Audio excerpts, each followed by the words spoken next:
So, looking at life insurance, health insurance here, and for my own family. All right, and I'll share you some more tidbits. What I'm looking for. It's a mess. No other way around that. But just because it's a mess doesn't mean you should be ignorant and just pretend it doesn't exist. So let's start today with the difference between an HMO and a PPO. I think that's a starting point for sure. And the reason I want to start with that is because of my and my wife's experience with both of these in terms of ourselves and some of the people we know as well. And then I'll do other videos on this because this is a process I'm going through. Now, I'm 48 years old, I have 4 kids. I left my job in March of 2017, so just got off COBRA 2 months ago. All right, now I have open enrollment for Obamacare. And we're looking at stuff. And my wife, she works part-time, just decorating Christmas decorations that you hang on your Christmas tree. It's like $10 an hour. I'm doing the YouTube and meeting clients on occasion. So, we got a little bit of money coming in, but certainly not what we were making before. And COBRA is a big deal. And that wasn't cheap. In fact, I'll share with you here next video on how you can find out what your COBRA would be. So now we're on our own. And right now we do have Medicare.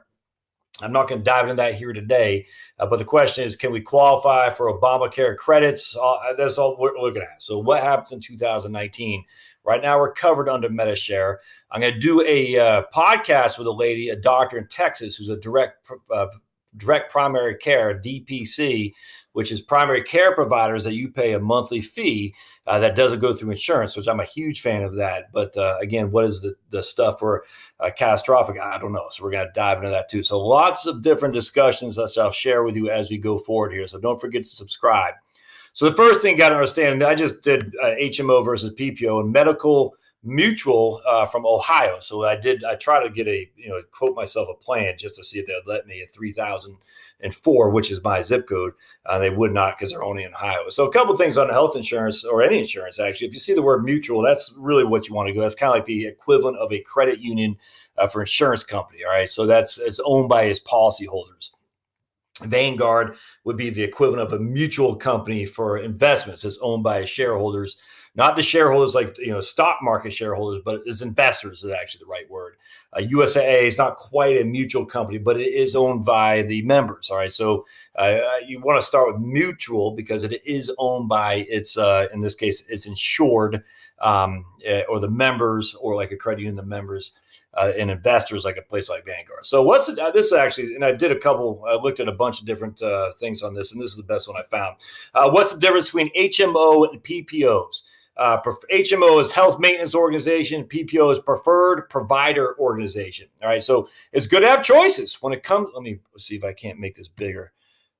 Hold on a second here. I guess that's as big as I can get it. All right, it's good. There we go. It's good to have choices. When it comes to health insurance, you have your choice of several plan types. Typically, you've heard of an HMO and a PPO, Preferred Provider Organization. Generally speaking, the difference between HMO plans includes the size of the plan, the plan network, the size of the plan network, and that's the critical thing, ability to see specialists, plan costs, and coverage for out-of-network services. An HMO gives you access to a certain doctors and hospitals within its network. A network is made up of providers that have agreed to lower their rates for plan members and also meet quality standards. But unlike a PPO, care under an HMO is covered only if you see a provider within that network. There are few opportunities to see a non-network provider. There are also typically more restrictions for coverage than other plans, such as allowing a certain number of visits, tests, or treatments. Some plans may require you to select a primary care physician who will determine what treatment you need. Some plans, you may need to see a PCP referral to be covered when you see a specialist or have a special test done.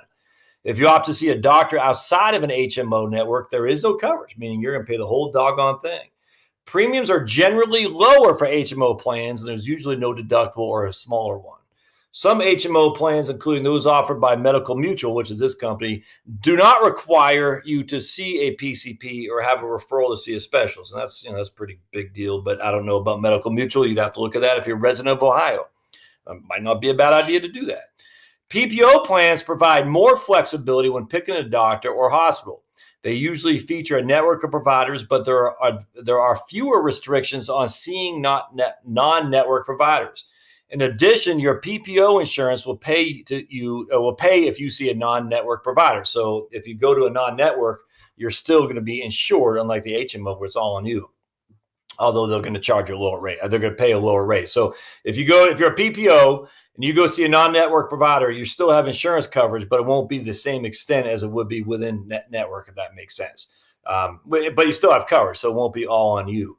Here are some key features. You can see a doctor or specialist you'd like without having to see a primary care physician first. I'm telling you, that's a big deal. These primary care physicians are booked.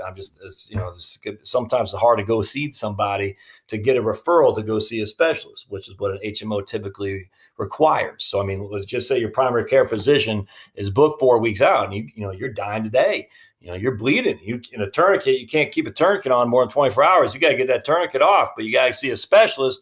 But you can't just go to the knocking on the door of the specialist. You got to go to your primary care physician. Your primary care physician says, sorry, Charlie, I'm booked for 4 weeks straight. Come back in a month. You're like, by then I'm going to bleed out. I'm being facetious, but you know what I'm talking about.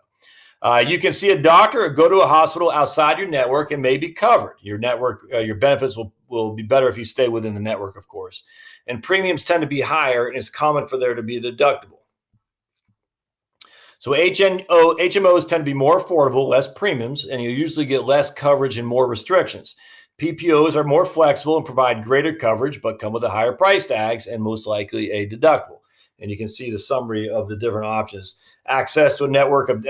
Yes. So remember the network. If you listen to my podcast or my videos with J.O., when he's talking about Medicare Advantage, remember, those insurance companies are putting together a network of providers, docs, essentially, in sparse rural locations, and he used Alaska. There's just not enough. There's just not enough of a network in which an insurance company can to go and put those networks together for profit. So just can't.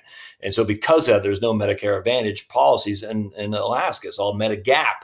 And the same thing is here. I mean, if the network is going to be small because the insurance company says, look, I can't organize it very well and profitably, they're just not going to do it, or it'll be a very, very small network to begin with, which is typical of an HMO. HMO networks are quite small, generally speaking. And ability to see a doctor you want without PCP, primary care physician, as a PPO. A referral from a PCP not needed to see a specialist. Again, that's a PPO. Low to no deductible or lower premiums. That's the HMO, and coverage for medical expenses outside of the network. On a PPO, that could be possible. Deciding between a HMO and a PPO. If you have a choice between these two types of plans, consider your needs, availability of HMOs in your area, and your income. If you're looking at an HMO, take a close look at the network to determine if the choices of doctors and medical facilities are enough to meet your needs. A PPO gives you more freedom, but it costs more. So this is a pretty good article. I'll put a link to the notes, but that's the difference between an HMO and a PPO. So an HMO is based on the network. You're going to have a limited amount of doctors in that network. If you don't typically need to go see a doc, all right, or you just don't, or you just, for whatever reason, then that might not be a big deal because the premium is going to be significantly lower than a PPO. And on top of that, you just don't go there that much anyway. If like we have, we're seeing docs all the time because kids and stuff like that. So generally speaking, the PPO would be preferable for us even at a higher premium because we're in there quite a bit. Now that might be the instance where the insurance, having insurance it provides you to go see the doc more. So because you have insurance, like, well, I better use it. I don't want to lose it essentially. But yeah, at the end of the day, I don't know. But that might be the way the insurance is incentivizing us to go actually see the doctor more. You got a sore throat. We're going to the doctor. It's not quite like that, but you know what I'm saying. I mean, you got a sore throat. We better use our insurance and go to the doctor. That's usually not a good use of insurance. Insurance is supposed to be for catastrophic coverage, but be it as it may, that's the difference there. So I hope you like what you see. Stay tuned for the next one where I'm going to show you how you figure out what your own COBRA payment would be. It's actually quite easy. So stay tuned and don't forget to subscribe. Thanks now.